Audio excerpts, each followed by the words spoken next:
Граф оказался на улице так же, как и многие другие собаки. Его просто выбросили. Привезли на машине в незнакомый маленький поселок и оставили на пустынной дороге. Оставили потому, что он стал не нужен.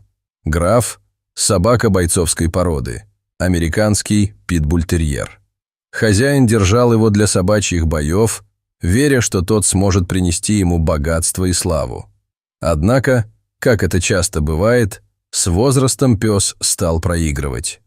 Он перестал приносить прибыль и, как сломанная игрушка, был выброшен на улицу, оставляя за собой только память о жестоких бою. Это была несчастная жизнь, полная страданий, и граф знал ее с самого малолетства. Он всю свою жизнь сталкивался лишь с жестокостью и насилием. Сколько раз этот храбрый пес выходил на собачью арену. Кровь, слезы и крики толпы – вот что его окружало. Зрители требовали больше драмы. Желание насладиться зрелищем, когда одна собака убивает другую, было зависимым от адреналина. Даже тогда, когда граф выходил из боя победителем, он возвращался домой не только с гордостью, но и с множеством ран, которые оставались как постоянные напоминания о жестокости людей. Теперь он вновь оказался на улице, и у него не было сил искать своего хозяина или мечтать о доме. Он просто брел, сам не зная куда. Люди, которые проходили мимо, пугались его грозного вида и обходили стороной. Несколько раз другие собаки облаивали его издалека, но близко никто не решался подойти. Граф был один, и с каждой минутой чувство одиночества нарастало в его душе. Он шел, не замечая времени, когда вдруг услышал странные звуки. Это были сдержанные всхлипывания, полные печали и боли. Он остановился. Его инстинкты заставили его обратить внимание на источник звука. Возле магазина стояла девочка лет 9, чьи глаза были полны слез. Двое подростков, вероятно, лет 15, отбирали у нее деньги. Девочка пыталась забрать свою сумочку, в которой были деньги, данные ей отцом на шоколад. «Отдайте! Это папа дал на шоколадку!» – протестовала она, сквозь слезы пытаясь вернуть свою сумочку. Позади раздались смех и недовольные выкрики подростков, один из которых, рыжий верзила с длинными ногами, с ухмылкой поддразнивал ее. «Ути-пути, папа дал! Еще даст!» Он оттолкнул девочку, и она чуть не упала. Ее слезы полились еще сильнее. Прохожие, спешащие по своим делам, не обратили внимания. Никому не пришло в голову вмешаться. Граф, ощущая нарастающее беспокойство в груди, подошел ближе к девочке. На его приближение подростки побледнели. Они явно не ожидали встречи с собакой, о которой слышали только страшные рассказы. «Она с псиной!» — крикнул один, и кинулись наутек, оставив девочку одну со своей потерей. Девочка сначала не поняла, что произошло и почему ее обидчики вдруг ретировались. Когда она заметила графа, который стоял рядом, задумчиво глядя куда-то вдаль, ее лицо осветилось. «О, ты спас меня!» — воскликнула она, обнимая мощную шею собаки. Граф опешил. С ним никто так не обращался. В его жизни не было места для такого проявления эмоций. Он был растерян и не знал, как действовать. Впервые за свою жизнь он оказался в ситуации, где его сила не была нужна. Пес засопел и пытался освободиться, чувствуя себя неловко под нежными объятиями. Девочка, почувствовав его неуверенность, разжала объятия и начала гладить его по голове. «Хороший песик», — приговаривала она, разглядывая шрамы на его теле, как будто это были раны чести. «Тебя, видимо, били, да?» — спрашивала она, не подозревая о том, какие опасности таят в себе собаки подобной породы. Ни одному взрослому не пришло бы в голову вот так взять и подойти к чужой собаке, но она была другой. Скоро она вернулась в магазин, после чего появилась с сосиской. «На, кушай, ты, наверное, голодный», — протянула она угощение. Граф аккуратно взял сосиску, проявив деликатность, и съел ее. В тот момент он почувствовал, что на свете есть что-то большее, чем просто бой и жестокость. Девочка расслабилась, и они обменялись взглядами, полными доверия. Девочка украсила его жизнь, а он ее. Она ушла домой, помахав ему на прощание, а граф, вновь оставаясь один, понял, что ему не хватает ее присутствия. За один день в его жизни произошли два переломных момента. Он остался без дома и нашел настоящего друга. Впервые в жизни его обнимали и ласкали. Это было ново и трогательно. Теперь даже в одиночестве он чувствовал отголоски тепла внутри своего сердца. Ведь он не был злобным существом с рождения. Таким его сделали люди ради своей выгоды. Несколько дней спустя девочка снова появилась возле магазина. Как только она увидела графа, который лежал в тени кустов, ее глаза вновь засияли радостью. Пес поднялся, едва заметно вильнул хвостом, осознавая, что кто-то наконец-то ему нужен. Девочка принесла с собой бутерброды с колбасой. Все это граф съел с большим удовольствием, не оставив ни одной крошки. Девочка весело засмеялась, видя его довольство, и побежала в магазин за мороженым. С того момента развивалась традиция. Каждый раз, когда девочка приходила в магазин, она забирала графа, и они вместе отправлялись гулять. Место, куда они шли чаще всего, был небольшой пруд, находившийся недалеко. Там они находили много радости. Девочка научила его играть. Она бросала палочку в воду, а граф с разбегу прыгая за ней, стараясь догнать и принести обратно.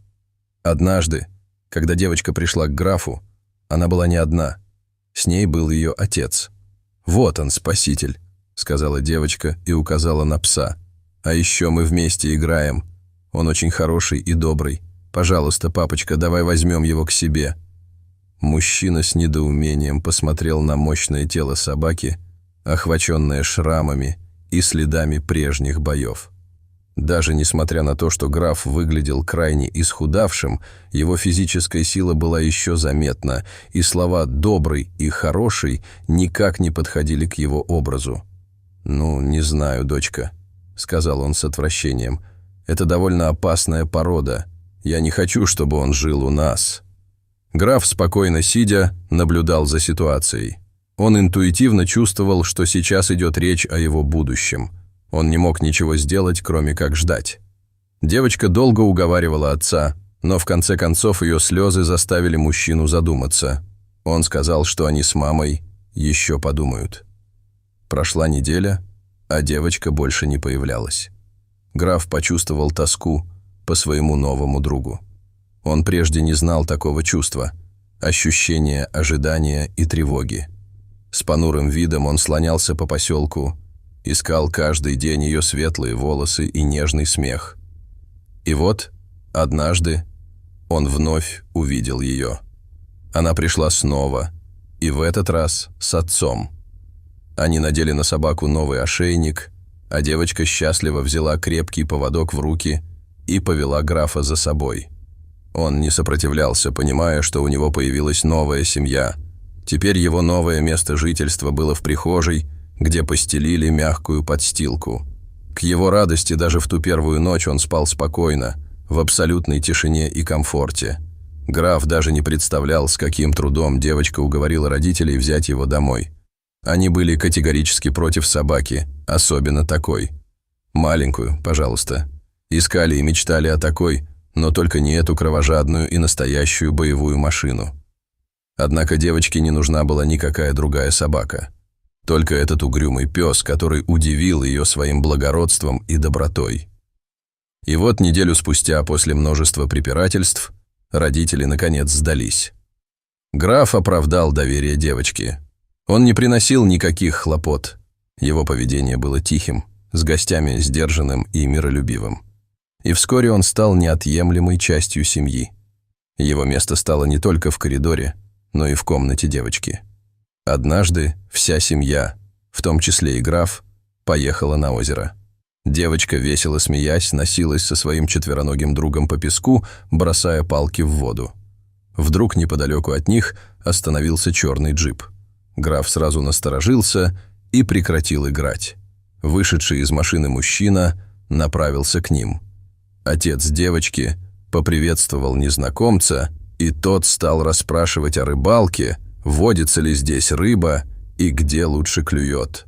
В это время к ним подбежала девочка, весело позвав графа. «О, так это же моя собака!» – воскликнул мужчина, с радостью к ним подбегая. «Граф, ко мне!» Но пес даже не шелохнулся. Отец девочки объяснил мужчине, что подобрали его на улице, худого и грязного. «Да, это я его оставил», – резко ответил незнакомец. «В наказание, так сказать. А то работать не хочет». Он говорил это с самодовольной улыбкой. После этого он потребовал вернуть собаку обратно. «Это не ваша собака», – защищала своего четвероногого друга девочка. Он мой друг, я его ни за что не отдам». Отец девочки и мать вмешались, видя, как их дочь любит собаку и как тот, в свою очередь, привязан к их ребенку. Однако бывший хозяин графа наклонился к ним с угрозами. «Да вы знаете, кто я! Я вас в тюрьму засажу! Напишу заявление, что это вы украли у меня собаку!» С этими словами он схватил пса за ошейник. В этот момент девочка разрыдалась. Но в ту же секунду граф, ловко вывернувшись, бросился на мужчину. Тот заорал и упал на песок, когда граф вцепился в его руку, начиная защищать девочку. Родители девочки поспешили оттащить собаку от непрошенного гостя. Поднявшись, бывший хозяин графа сыпал проклятиями и оскорблениями, стараясь отстранить от себя эту лапу судьбы. По его руке стекала кровь, и смешанные чувства страха и ярости лицом к лицу с собакой заполнили его. Однако, увидев, что он не может удержать питомца, он поспешил сесть в свою машину и уехал с места конфликта, в нытье оставляя графа. Девочка, все еще рыдая, обняла своего друга, а тот, выдохнув, радостно заскулил и улыбался во всю свою питбульскую пасть. В тот день он впервые за свою жизнь чувствовал, что существует что-то важнее, чем сила. Даже отец девочки подошел и потрепал пса по голове, и мать, вытирая украдкой слезы, почесала его за ухом. Ветерок дул легкий и свежий, и в прибрежных кустах весело пели птицы. Где-то недалеко носились за мошкарой ласточки-береговушки. Граф лежал на солнышке, чувствуя счастье и комфорт. Девочка сидела рядом, плела венок из одуванчиков, и они оба были неразлучны в своей невидимой связи. Это была история о том, как однажды у графа появился не только новый дом, но и верность, настоящая и чистая, которая была не куплена за деньги.